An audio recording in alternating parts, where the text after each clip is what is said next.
This is about peace in the region, etc. The president defined those exercises on North Korea's terms. A summit is not an accomplishment for the American president, Brian. It is a major accomplishment for Kim Jong-un. With past this prologue, we can't believe anything the North Koreans tell us. We're just actually seeing spring training here instead of the World Series.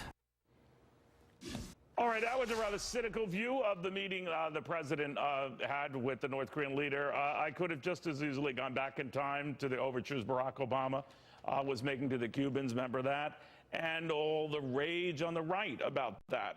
So we know how this game is played, but right now the consensus of this seems to be in the mainstream media, for lack of a better term, a lot of raised eyebrows and concern that the president might have gotten hoodwinked. Others saying, well, this might be the start of something. That's probably one of the kinder reads. Syndicated radio host Stacey Washington, Democratic strategist Robin Viro, and Axios reporter Elena Treen. Elena, I'll go to you, and I do remember how many on the right responded to Barack Obama's overtures to the Cubans, eventually to try to normalize relations. These things are not usually responded to favorably by the opposition party. So I get that. I get what I'm seeing right now on the part of many on the left and the media. But isn't it better to make overtures? Isn't it better to talk than the alternative? Well, that's exactly what several are arguing, especially from the Trump administration, but a lot of experts as well. The reaction we've been seeing from Washington is essentially cautious optimism. Of course, varies on degrees of cautious to optimistic. But what people are really saying are it's great that the president has come to the table. He's met with Kim Jong-un. They've established a rapport with which is what the president loves to do when he comes into these meetings. But really what we're looking at now is what comes next. The meeting didn't really, and the document that they signed didn't really include any details, didn't promise anything that's verifiable. And so looking forward, what the administration and the media and critics are really looking for is what happens next and the details of that. Well, it didn't implode. Like, neither left the table in a huff or did anything like some of my relatives do at picnics or parties. So you could look at that, Robin, and say, all right, it's good on that count. I kind of think everything went according to what most people thought it would go, not with enormous detailed plans for denuclearization, but broad goals. And so it kind of went almost to script, even though we don't have an exact script. What do you think? I think we did the best that we could with this.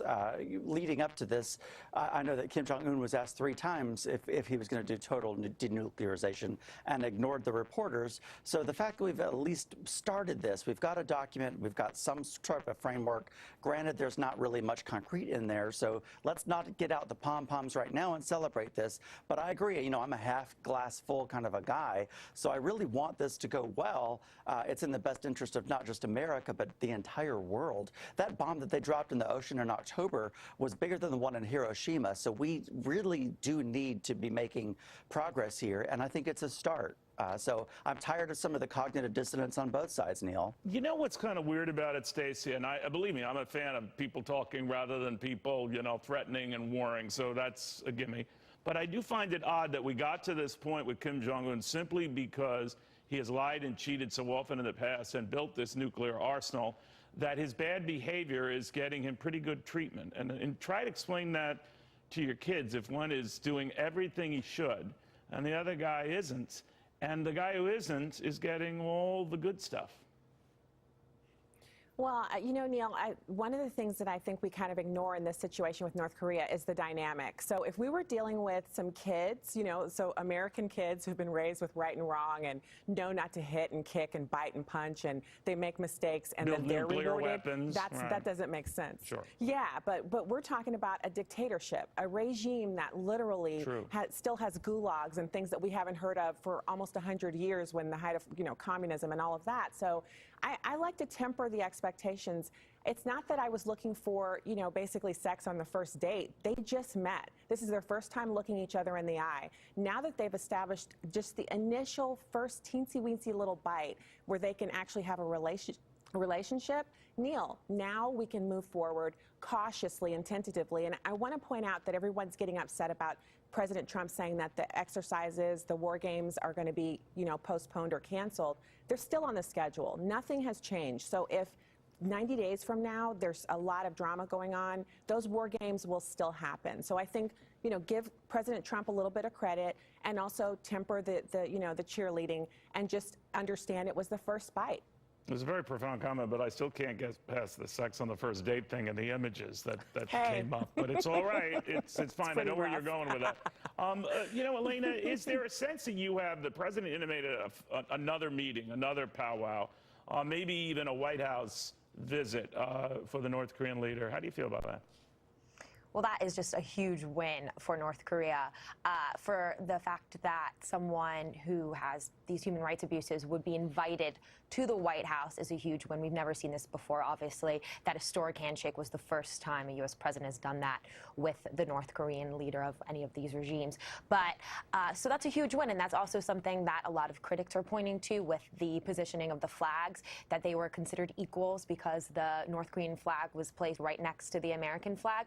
This is something that Kim Jong-un can take back home, and people there will be so impressed with this, as well as those pictures of him touring Singapore. Yeah. But looking at a meeting also, I think that what the president has to do is also make sure that he's tempering expectations. There's not much that the North Koreans can do really right now in the sense of following up on these details. No, I hear what you're saying. Robin, real quick on the flag thing. I mean, there are only two countries involved. I mean, we're going to put ours on a pedestal and theirs in a little thing on the dashboard of the car. I think that was much ado about nothing. But what do you think?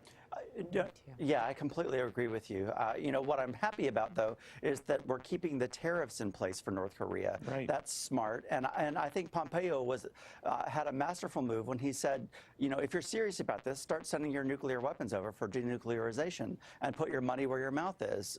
So I trust Pompeo. He's only been on the job for 6 weeks, and I think he's doing a great job. And Nikki Haley as well. They're going to really hold their feet to the fire. That I'm glad to see, Neil.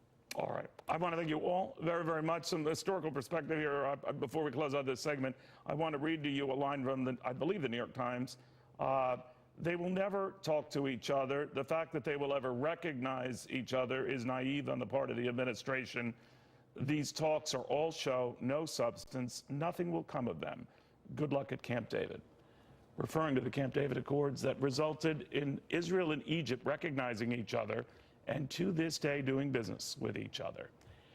Don't laugh, don't dismiss, don't be so cynical. Regardless of your views of the president or North Korea, remember history and remember consensus that is often proven wrong.